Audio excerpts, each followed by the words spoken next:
Hello everyone! The main mission of this channel is to promote chess, so I thought it would be wise to promote some games played by people who also promote chess. I don't know if you remember, some 2 months ago I showed a game by Kh1 Bb6, and you all know Kh1 Bb6 is a great chess blogger. Never Google Kh1 Bb6 images, or you'll see lots of things.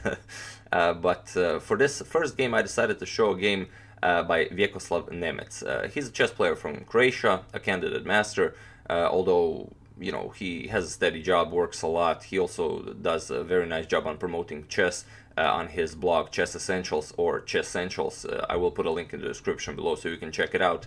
It's a blog about chess games, chess books, chess everything. He really puts a lot of personal note into writing his articles, so it's always quite entertaining. I do invite you to check it out.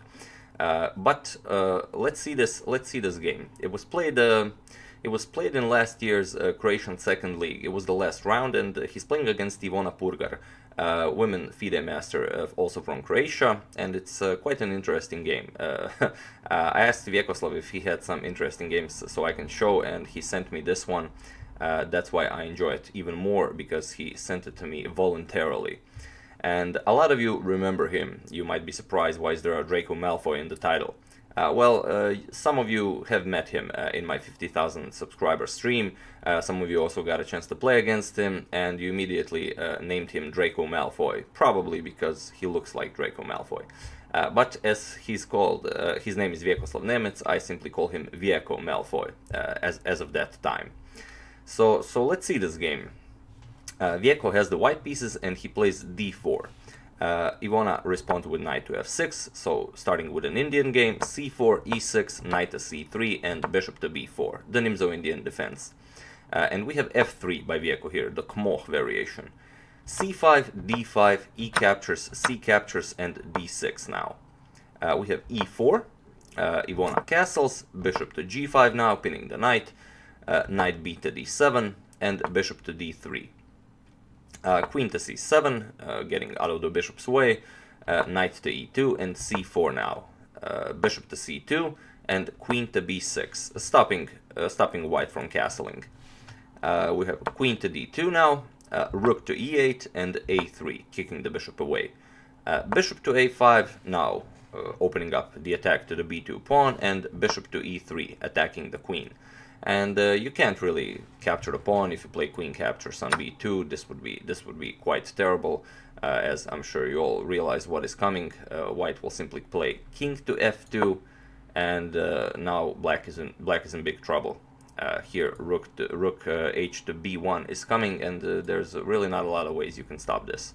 For example, knight to c5, rook h to b1, and what do you do here with the queen? Not a lot. You do have to play something like knight to b3 with the attack on white's queen, but after rook captures queen, knight captures queen, simply bishop captures on d2, and white is up a piece. So capturing the b2 pawn would be quite terrible. So after bishop e3, queen back to c7, we have castles by Vjeko and knight to e5 now. Maybe planning some knight to d3 in the future if white allows it. But also e5, a beautiful square for the knight. h3 now, putting additional pressure to g4, so white will be able to push f4 at some point. Knight to g6, bishop to d4 now, and here we have bishop to d7. And bishop to d7 is actually the move that starts losing the game. Although white's position is better, but that's normal. When you play positions like this, you manage to push d5, you control more space. This is something black has to allow if she wants to go for the win. And here, something like bishop to b6 would be a more principled move. You're more cramped in, white controls more space, so the general idea is you want to exchange as many pieces as you can. This is pinning the bishop, the dark square bishops will get exchanged, and it would be possible to continue this game. But after this bishop to d7 move, Vjeko plays the instant bishop captures on f6. G captures on f6, and this now will allow the queen to infiltrate the position with queen to h6. And here, white wants to play knight g3, knight h5, threaten f6, support g7 when the queen comes to h6. but you can't go knight to g3 immediately. If you play knight to g3 immediately, you get queen to b6 check, attacking the king, and again pressuring the b2 pawn, and after the king moves, now the queen comes to b2 with tempo, as there is now a double attack on the knight on c3. So after white defends this, knight to g back to e2, so knight to g3, as you can see, would simply be a waste of a tempo. After bishop to a4, now with a double attack on the bishop on c2, that bishop is also pinned, it can't move since queen would capture queen, and now it's actually black that has the initiative. So after this, g captures on f6, Vjeko plays first king to h1, not allowing queen to b6 with tempo, and now he's definitely ready to go knight g3 to h5. So bishop to b6 now, and I know you probably think, okay, if queen to h6 is such a terrible threat, why not king g7 stopping it? Well, this wouldn't really work, since if king g7 and knight to g3 to h5 will kick the king back, so now this will be a waste of a tempo. So okay, after king h1, bishop to b6 now, and knight to g3. King to h8, preparing this rook to come to g8 to defend g7. Knight to h5, we have queen to d8, as the f6 pawn was under attack. Queen to h6, already this is move 22, Vjeko is threatening checkmate on g7. Rook to g8, defending this, and now f4. We have bishop to d4, now guarding f6, since f5 was a threat. Rook 8 to d1, attacking the bishop, and here we have knight to f8. What's the idea here? Well, the idea after knight to f8 is a pretty sneaky one, but maybe a better move than knight to f8 would have been bishop captures on c3, for example. And after bishop captures on c3, now queen to f8, going for exchanging queens. But after queen captures, knight captures, and g4, white is so much better here. This would be a nightmare for black to play. But after rook 8 to d1, knight to f8 was played. And what's the idea here? Well, the idea is if you capture the bishop, rook captures on d4, you get rook to g6, and the queen is trapped on h6.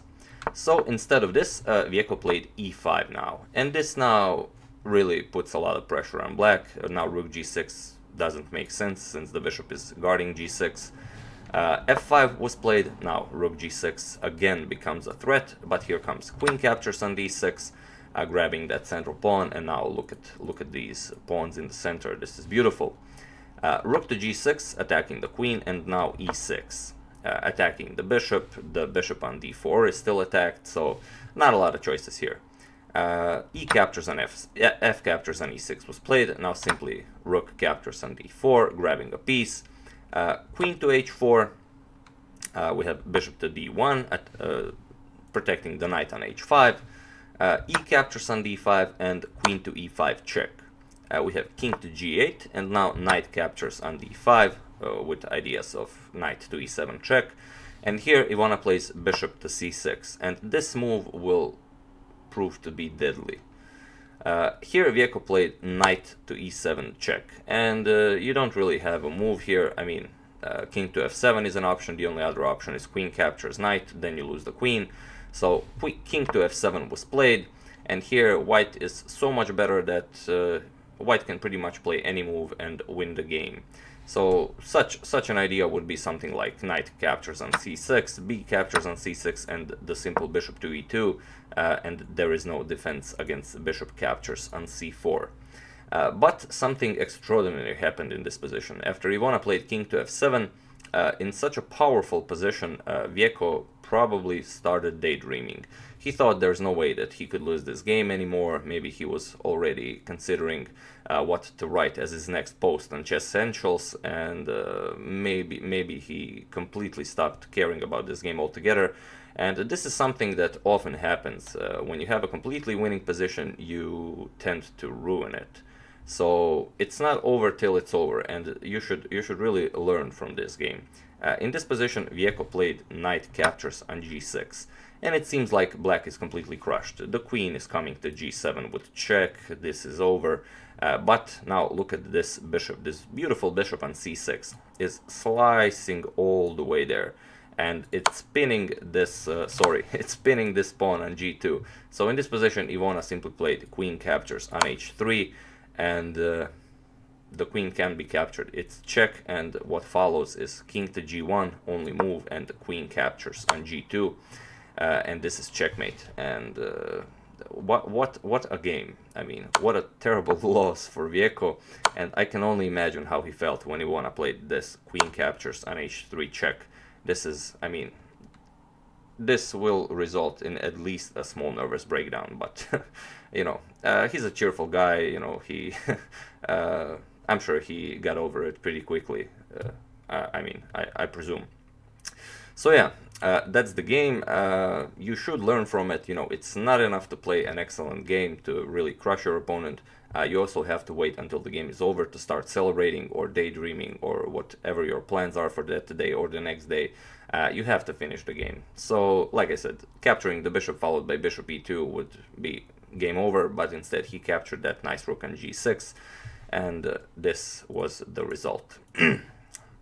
So yeah, that's the game. I would like to thank Vjeko for sending me this beautiful game voluntarily. I know it's, you know, it's best to face your failures. That's the only way you will learn from them. I would like to thank Workis.io for a contribution to my channel, Andrew Overby and Leighton Mickelson.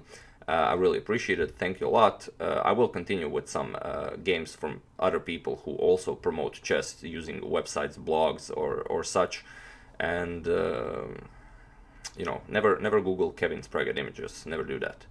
So yeah, that's the game. I do hope you enjoyed it. As usual, you can check 2 of my previous videos here. Like I said, I will put a link to Chessentials in the description below, so you can check out Vjekoslav's blog, and I will also put a link to his Facebook profile, so you know, you can write there something like haha, you missed mate in 2 or whatever you enjoy. So yeah, I will see you soon, and thank you all for watching.